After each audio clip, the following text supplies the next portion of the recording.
नमस्कार दोस्तों, मैं हूं रामेंद्र सिंह चौहान। झारखंड के पूर्व मुख्यमंत्री हेमंत सोरेन को एक दो नहीं बल्कि 10 समन भेजे थे प्रवर्तन निदेशालय यानी ईडी ने।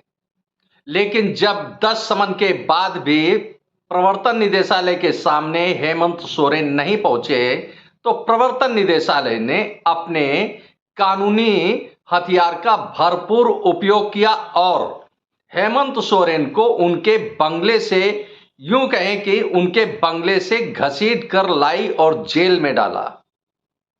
कानूनी कार्रवाई एक प्रक्रिया है। कानून अपने ढंग से काम करता है और कहा भी जाता है कि कानून के हाथ बड़े लंबे होते हैं। भले ही आप कुछ दिन धोखा देकर या बहाने बनाकर कानून की गिरफ्त से बच जाएं, लेकिन यदि कानून के दायरे में आप आ रहे हैं तो कानून आपको कभी न कभी अपनी गिरफ्त में लेगा जरूर। तो हेमंत सोरेन को 10 समन भेजे थे प्रवर्तन निदेशालय ने। अब दिल्ली के मुख्यमंत्री यानी आम आदमी पार्टी के राष्ट्रीय अध्यक्ष, राष्ट्रीय संयोजक और दिल्ली के मुख्यमंत्री अरविंद केजरीवाल को समन भेजे हैं प्रवर्तन निदेशालय ने। एक दो नहीं बल्कि अब उनको छठा समन भेजा जा चुका है प्रवर्तन निदेशालय की ओर से। 2 नवंबर को उनको यानी अरविंद केजरीवाल को प्रवर्तन निदेशालय ने पहला समन भेजा था और इसके बाद 31 जनवरी को उनको 5वां समन भेजा गया था और अब छठा समन प्रवर्तन निदेशालय ने अरविंद केजरीवाल को भेज दिया है।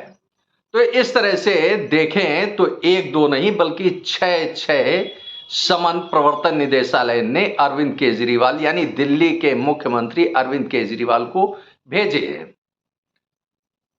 अब अरविंद केजरीवाल कभी चुनाव प्रचार का बहाना बनाकर ईडी के सामने नहीं गए यानी प्रवर्तन निदेशालय के सामने नहीं गए, तो कभी विपश्यना ध्यान केंद्र में शिविर में शामिल होने के बहाने यानी अपने स्वास्थ्य लाभ को लेकर बहाने बनाए और प्रवर्तन निदेशालय के सामने नहीं गए।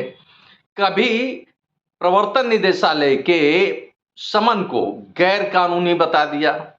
यहां तक कि उनके अपनी पार्टी के नेता तो सामने आते रहे, लेकिन अरविंद केजरीवाल कभी खुलकर इस मामले को लेकर सामने नहीं आए कि वह प्रवर्तन निदेशालय के सामने नहीं जाएंगे, बल्कि कानूनी अड़चन पैदा करके एक आड़ लेते रहे कि समन यानी प्रवर्तन निदेशालय का समन गैर कानूनी है।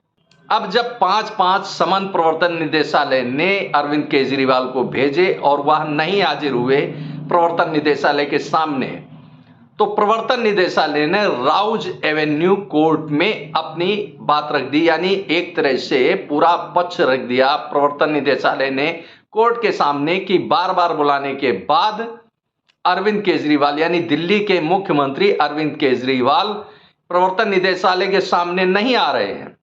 यहां गौरतलब है कि 338 करोड़ रुपए के शराब घोटाला में पूछताछ के लिए प्रवर्तन निदेशालय अरविंद केजरीवाल को बुला रहा है।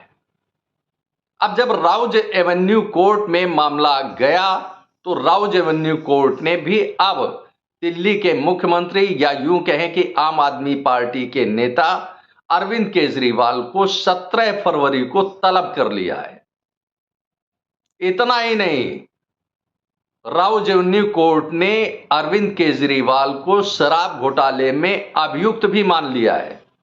अब अगर राउज एवेन्यू कोर्ट में 17 फरवरी को अरविंद केजरीवाल नहीं हाजिर होते हैं तो एक बार फिर कानूनी लड़ाई और बढ़ जाएगी। वहीं जो प्रवर्तन निदेशालय ने जो छठा समन भेजा है उसमें अरविंद केजरीवाल को प्रवर्तन निदेशालय ने 19 फरवरी को तलब किया है यानी 19 फरवरी को बुलाया है। तो इस तरह से 17 फरवरी को यदि राउज एवेन्यू कोर्ट में अरविंद केजरीवाल नहीं हाजिर होते हैं व्यक्तिगत रूप से और इसके बाद 19 फरवरी को प्रवर्तन निदेशालय के सामने अरविंद केजरीवाल नहीं जाते हैं, तो दोनों ही स्थितियों में चाहे वह कोर्ट की बात हो या प्रवर्तन निदेशालय की बात हो, दोनों ही मामलों में यह कानूनी लड़ाई अब अरविंद केजरीवाल के लिए बहुत भारी पड़ती दिख रही है। और शायद कोई बड़ी बात न होगी कि यह कहा जाए कि अब अरविंद केजरीवाल को शायद कोई नहीं बचा सकता है, क्योंकि वह कानून को लगातार ठेंगा दिखा रहे हैं, कानून को हाशिए पर रख रहे हैं और बता रहे हैं कि कानून की हैसियत औकात कुछ भी नहीं है उनके राजनीतिक व्यक्तित्व के सामने। इसी तरह का मुगालता झारखंड के पूर्व मुख्यमंत्री हेमंत सोरेन भी पाले थे कि उनका केंद्र सरकार की एजेंसियां, चाहे वो प्रवर्तन निदेशालय हो, इनकम टैक्स हो, सीबीआई हो, वह कुछ भी बिगाड़ नहीं सकती हैं, क्योंकि झारखंड में उनका प्रभुत्व है, उनका अस्तित्व है, उनकी राजनीतिक अहमियत है, राजनीतिक शख्सियत है और उनके साथ आम आवाम है। यह एक भ्रम पाले बैठे थे हेमंत सोरेन। लेकिन जब कानूनी मामला फंसा तो भले ही हेमंत सोरेन ने ईडी अफसरों के खिलाफ SC/ST एक्ट लगाया हो, लेकिन जब कानूनी दांव पे चले और सख्ती हुई केंद्रीय जांच एजेंसियों की, तो प्रवर्तन निदेशालय यानी ईडी हेमंत सोरेन को न केवल गिरफ्तार करके लाया, बल्कि ये एक तरह से यूं कहें कि हेमंत सोरेन को उनके बंगले से ईडी घसीट कर लाया। तो कमोबेश अब यही स्थिति अरविंद केजरीवाल की यानी आम आदमी पार्टी के मुखिया अरविंद केजरीवाल की भी कमोबेश यही स्थिति बन रही है कि वह नाना प्रकार के बहाने बनाकर कानूनी एजेंसियों यानी जो कानून का पालन करा रही हैं एजेंसियां, चाहे वह प्रवर्तन निदेशालय हो, चाहे सीबीआई हो या इनकम टैक्स हो, इन एजेंसियों का अगर नोटिस आता है तो कानूनी रूप से आप बाध्य हैं कि आपको एजेंसियों के सामने जाकर अपना पक्ष रखना ही होता है। प्रवर्तन निदेशालय बार बार बुला रहा है, लेकिन अरविंद केजरीवाल नहीं जा रहे हैं, क्योंकि अरविंद केजरीवाल को भी मालूम है 338 करोड़ रुपए के शराब घोटाला में उनकी भी कहीं न कहीं बड़ी भूमिका है।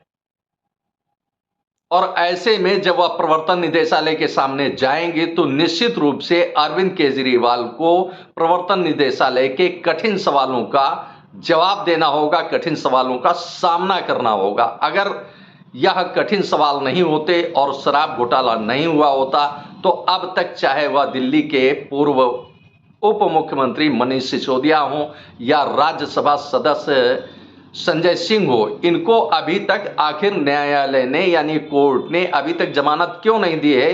यदि यह पाक साफ होते, दूध के धुले होते, तो अब तक इन नेताओं को, चाहे वो मनीष सिसोदिया हो या संजय सिंह हो, इनको कोर्ट से जमानत मिल जानी चाहिए थी।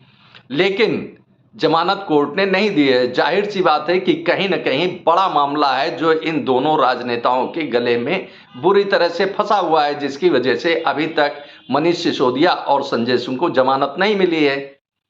और कमोबेश यही स्थिति अरविंद केजरीवाल के सामने भी दिख रही है कि जब ईडी के कड़े सवाल सामने होंगे तो उनके पास कोई संतोषजनक जवाब नहीं होगा। जाहिर सी बात है कि जब जवाब नहीं होगा, मामला 338 करोड़ रुपए के शराब घोटाले का है, तो ऐसे में प्रवर्तन निदेशालय उनकी गिरफ्तारी कर सकता है।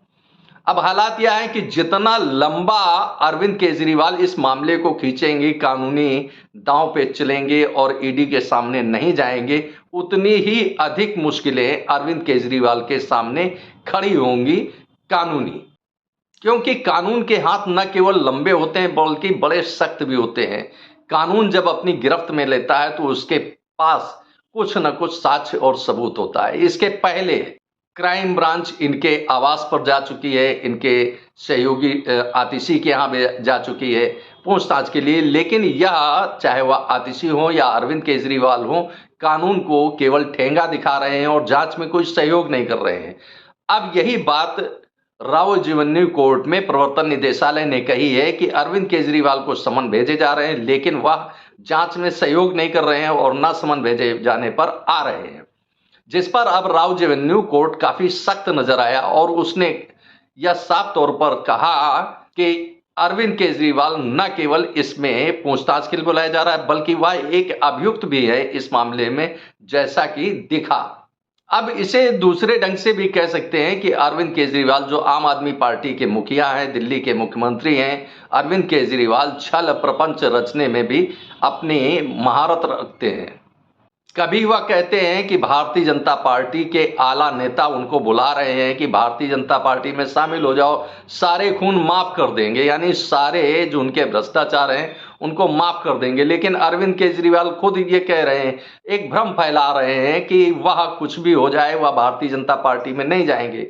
लेकिन अब अगर यही कानूनी दायरे में मामला आ जाता है और उनसे पूछा जाता है कि आखिर भारतीय जनता पार्टी के कौन से बड़े नेता हैं जिन्होंने आपको ऑफर दिया है कि भारतीय जनता पार्टी में आ जाओ, तो शायद वह बगले झांकने लगेंगे। इससे साफ जाहिर है कि यह छल प्रपंच केवल अपनी गिरफ्तारी से बचने के लिए अरविंद केजरीवाल कर रहे हैं। इसके पहले अरविंद केजरीवाल ने एक आरोप लगाया था भारतीय जनता पार्टी पर कि भारतीय जनता पार्टी दिल्ली की उनकी सरकार गिराना चाहती है। दिल्ली में 70 विधानसभा की सीटें हैं और 70 में से 62 विधायक आम आदमी पार्टी के हैं। और अरविंद केजरीवाल ने जैसा कि कहा था कि 21 विधायकों की खरीद फरोख्त के बारे में भारतीय जनता पार्टी, या यूं कहें कि 21 विधायकों को पर भारतीय जनता पार्टी डोरे डाल चुकी है। लेकिन कोई भी विधायक यानी आम आदमी पार्टी का विधायक भारतीय जनता पार्टी में जाने को तैयार नहीं है। दिल्ली के मुख्यमंत्री और आम आदमी पार्टी के मुखिया अरविंद केजरीवाल ने तो यहां तक कहा था कि 7 विधायकों ने उनको जानकारी दी है और 7 विधायक ऐसे हैं जो उनके बहुत करीबी हैं। 7 विधायकों को भारतीय जनता पार्टी की ओर से बड़ा प्रस्ताव दिया गया है कि उनको लोकसभा चुनाव भी भारतीय जनता पार्टी लड़ाएगी और 25-25 करोड़ रुपए भी देगी। लेकिन जब कानूनी दांवपेच फंसा और कानूनी ढंग से अरविंद केजरीवाल और आतिशी से पूछताछ के लिए क्राइम ब्रांच के अफसर उनके पास गए, तो क्राइम ब्रांच के अफसरों को अरविंद केजरीवाल नहीं मिले, यानी आमना सामना नहीं किया। जाहिर सी बात है इससे कि अरविंद केजरीवाल आरोप लगाओ और भाग जाओ के नीति पर चलते हैं, यानी आरोप लगाओ और भाग जाओ का फार्मूला उनका अपना पुराना है। तो इस तरह से साफ तौर पर यह कहा जा सकता है, चाहे वह प्रवर्तन निदेशालय की बात हो, चाहे राव जेवन्यू कोर्ट की बात हो, अगर कानूनी शिकंजा उन पर कसा गया है तो वह आखिर कानून से कब तक भागेंगे।